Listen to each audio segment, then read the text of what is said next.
English classes once again. Today I am here with class 12th Flamingo and the first chapter of the literature, that is the last lesson written by Alfonso Daudet.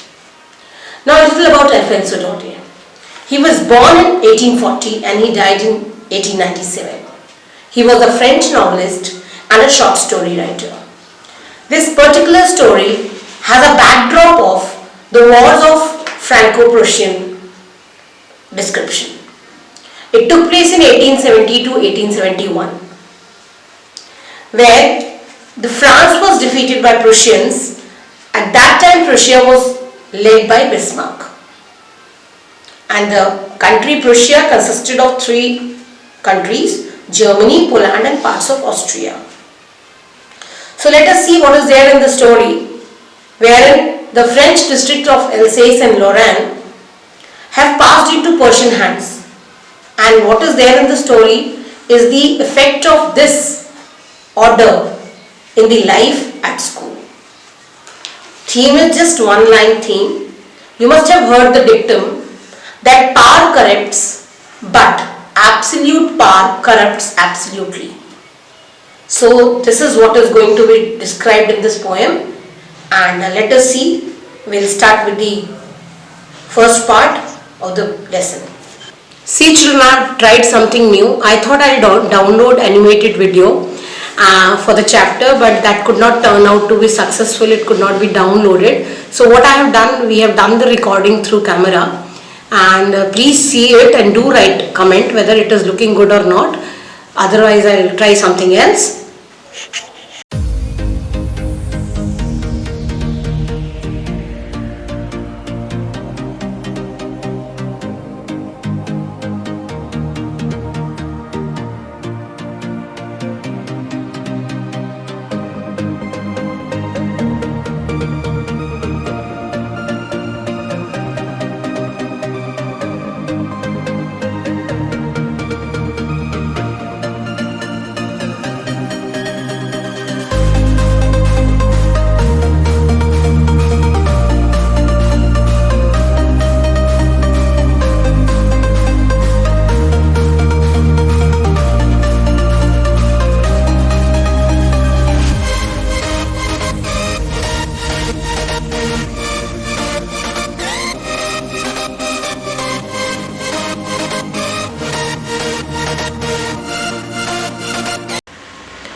So the children, the story revolves around a theme that there is a human tendency that we keep postponing the learning of things, for one feels that there is plenty of time to do so.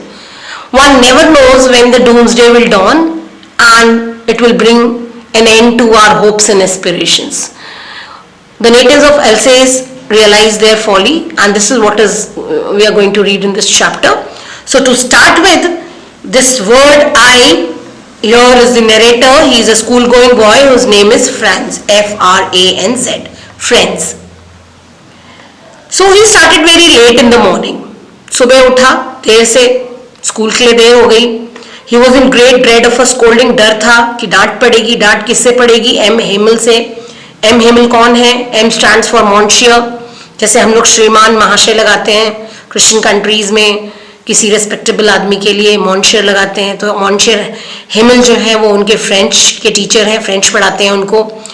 And आज वो question करने वाले थे participles पर, और यहाँ friends को एक वर्ड भी नहीं पता था उसके बारे में.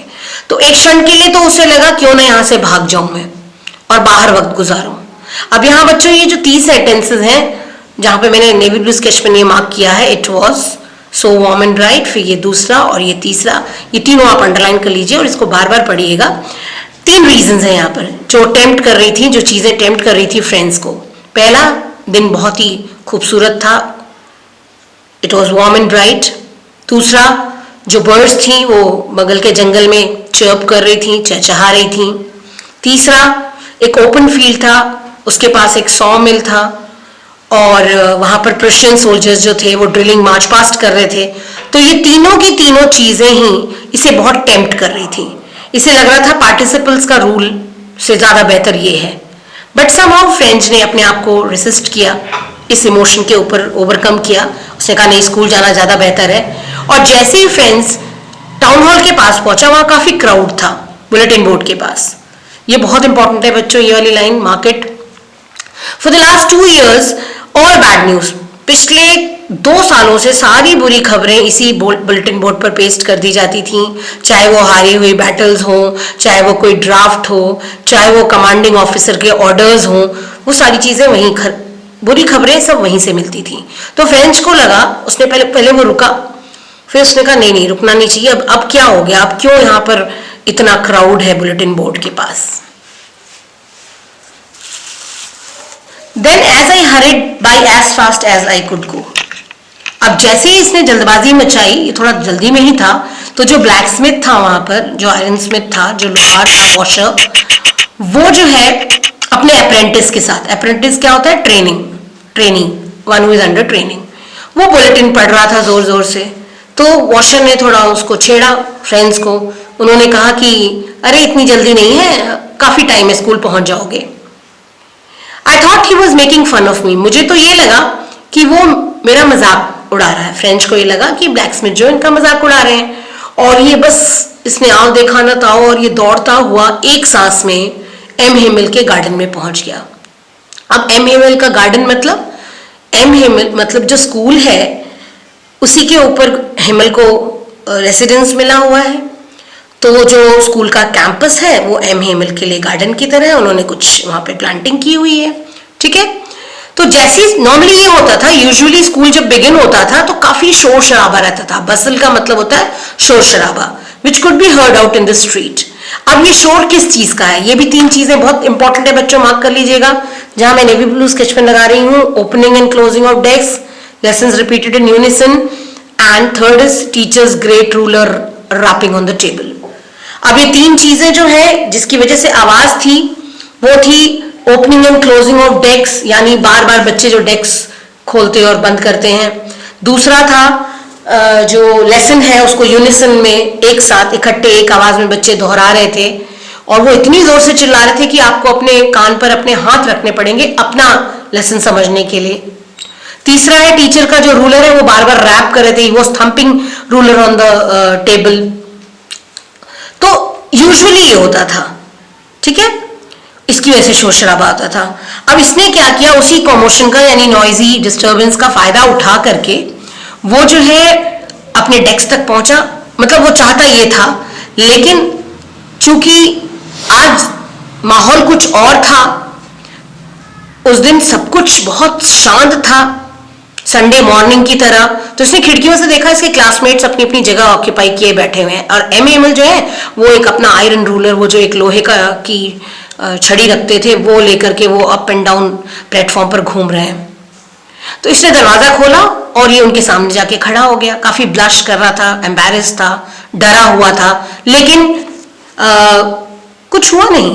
एम हेमल ने जैसे ही फ्रेंच को देखा, वो बड़े ही सॉफ्टली बोले कि आप अपनी जगह पे जाइए फ्रेंड्स, और हम तुम्हारे बिना शुरू करने वाले थे। और फ्रेंड्स ने तो मौके का फायदा उठाया और जंप करके अपनी बेंच पे चला गया और जाकर डेस्क पे बैठ गया। तब तक उसे बिल्कुल एहसास नहीं था, अभी तो वो इतना डरा हुआ था, उसे एहसास ही नहीं हुआ कि आज उसके टीचर ने, ये बहुत इंपॉर्टेंट लाइन है बच्चों, इस पर अक्सर क्वेश्चन आता है, our teacher had on his beautiful green coat his frill shirt. तब उसे एहसास हुआ कि उसके टीचर ने आज क्या ड्रेस डाली, क्यों ये बहुत ही फॉर्मल ड्रेस में है, फ्रिल शर्ट पहनी है इन्होंने, लिटिल ब्लैक सिल्क कैप है और उसमें एम्ब्रॉयडरी हो रखी है चारों तरफ से। ये कपड़े वो अक्सर इंस्पेक्शन और प्राइस डेज पर डालते थे, तो आज ऐसा क्या है, दिमाग में तो आया। उसके अलावा एक चीज और बड़ी अजीब थी, पूरा स्कूल बहुत ही स्ट्रेंज और सोलम, सोलम का मतलब होता है बच्चों ग्रेव, सीरियस, बहुत ही अजीब लग रहा था, सीरियसनेस थी। लेकिन सबसे सरप्राइजिंग थिंग वो क्या थी कि आज बैक बेंचेस पर, जो अक्सर खाली रहती थी बैक बेंचेस, उस पर आज गांव के लोग बैठे थे। और इन गांव के लोगों में कौन कौन इंपॉर्टेंट लोग थे ये जरूर मार्क कर लीजिएगा आप लोग। Old Hauser, farmer mayor, farmer post master, और इसके अलावा और कई लोग, ठीक है। तो ये 3-4 लोग बैठे थे, मतलब काफी भीड़ थी, लेकिन इन 3 को मेन हाईलाइट किया गया है। उसके बाद से हर कोई एक चीज जरूर थी कॉमन, और वो ये कि हर कोई सैड था। हॉसर के हाथ में एक प्राइमर था, प्राइमर होता है बच्चों छोटा बाइबल, ठीक है, और वो किनारों से, जैसे हम किसी बुक को बहुत यूज करते हैं तो किनारों पर वो हमारे फिंगरप्रिंट्स के निशान पड़ जाते हैं, वैसे निशान पड़ा हुआ था। और उन्होंने वो बाइबल अपने नीज पर, अपने घुटनों पर रखा हुआ था, चश्मा उस पर रखा हुआ था। खैर अभी ये सारी चीजें सोच ही रहा था, तभी एम हेमल जो है वो अपने चेयर पर बैठे और उन्होंने कहा कि बहुत ही जेंटल और ग्रेव टोन में उन्होंने कहा कि my children, this is the last lesson I shall give you. The order has come from Berlin to teach only German in the schools of Alsace and Lorraine. The new master comes tomorrow. This is your last French lesson. I want you to be very attentive. तो ये जो बच्चों inverted commas में है, यहां से लेकर यहां तक, ये कहा एम हेमल ने, कहा ये उन्होंने कि आज उनका आखिरी लेसन है। एक ऑर्डर आया है बर्लिन से कि सिर्फ जर्मन पढ़ाना है अल्सेस और लोरान के स्कूलों में, और कल से आपका नया मास्टर आ जाएगा, तो ये मेरा आज आखिरी फ्रेंच लेसन है। तो मैं चाहता हूं आप सब बड़े अटेंटिव रहें। अब ये शब्द जो थे थंडर क्लैप की तरह थे। थंडर क्लैप का मतलब होता है बच्चों बहुत ही शॉकिंग, सरप्राइजिंग। तो ये शब्द फ्रेंच के लिए भी थंडर क्लैप की तरह थे। और उसने सोचा, oh the wretches, that was what they had put up at the town hall. Okay, अब इसकी समझ में आया कि टाउन हॉल पर इतना क्राउड क्यों था। शायद यही ऑर्डर लगा होगा बुलेटिन बोर्ड पे जो लोग पढ़ रहे थे। और फ्रेंच भी सोचने लगा, अरे मेरा आखिरी फ्रेंच लेसन है ये, अभी तो मैं ये जानता भी नहीं हूं कि लिखा कैसे जाता है French. I should never learn any more. अब और मैं ये पढ़ ही नहीं पाऊंगा फ्रेंच लैंग्वेज, और अब मुझे रुक जाना है। बहुत सॉरी फील कर रहा था कि मैंने अपने लेसन्स को सीरियसली क्यों नहीं पढ़ा। और जब लेसन्स पढ़ने थे तो ये महाशय कहाँ जाते थे? ये जाते थे चिड़ियों के अंडे ढूंढने जंगलों में। ये जाते थे, सार एक रिवर है, उसके किनारे स्लाइड करते हुए फिसलते हैं बच्चे, आपने अक्सर देखा होगा। तो अपना अक्सर जो है उन्होंने अपना वक्त ऐसे जाया किया था। तो और ऑल ऑफ अ सडन इनकी जो बुक्स थी, जो आज तक इनके लिए नॉनसेंस थी, न्यूसेंस थी, बोरिंग थी, इनकी ग्रामर की बुक, हिस्ट्री ऑफ सेंट्स की बुक, वो सब ओल्ड फ्रेंड्स की तरह लग रही थी, जिन्हें ये बिल्कुल हरगिज इनको देना नहीं चाहते थे। एम हेमल जा रहे हैं, ये सोच के भी बहुत बुरा लग रहा था फ्रेंड्स को, क्योंकि ये जो टीचर थे इनके काफी क्रैंकी थे, बहुत ही स्ट्रिक्ट थे, काफी फेमस थे, रूलर के लिए बच्चों को बहुत काफी पीटा करते थे, स्ट्रिक्ट थे। और पुअर मैन बेचारे, आज उनका आखिरी लेसन है। और अब उसकी समझ में आया कि उन्होंने फॉर्मल ड्रेस क्यों डाली हुई थी, क्योंकि संडे क्लोथ्स उन्होंने इसलिए डाले थे in the honour of his last lesson. Today was his last lesson and in that honour he had just was wearing this formal dress। अब ये बच्चों बिल्कुल एक चीज और बिल्कुल ध्यान में रखनी है कि अब उसको इसका भी सवाल का जवाब मिल गया कि ये बूढ़े लोग क्यों पीछे ऑक्यूपाइड किए बैठे थे बैंक बेंचेस पे। इसके 3 कारण हैं, 3 रीजंस हैं। जहां मैं ब्लैक स्केच पेन लगा रही हूं वहां पर आप जो है बिल्कुल उसको ध्यान रखिएगा कि ये उसके रीजंस हैं। पहला ये, दूसरा ये और तीसरा ये। ठीक है, तो ये 3 रीजंस हैं, फटाफट सुन लीजिए। पहला, वो बहुत सॉरी फील कर रहे थे कि वो स्कूल नहीं गए इतना ज्यादा जितना उन्हें जाना चाहिए था, जितना उनके बच्चे जा रहे हैं। दूसरा, ये उनका तरीका था अपने मास्टर को, अपने टीचर को थैंक्स करने का, क्योंकि उस बंदे ने 40 इयर्स फेथफुल सर्विस यहाँ दी थी, यानी ग्लोरियस सर्विंग इयर्स थे उसके यहाँ पर। और तीसरा और आखिरी कि वो अपनी कंट्री को रिस्पेक्ट दिखाना चाहते थे, और वो कंट्री जो अब उनकी नहीं है, जो पर्शियंस के हाथ में चली गई है। So this is all for today, children. Yeah.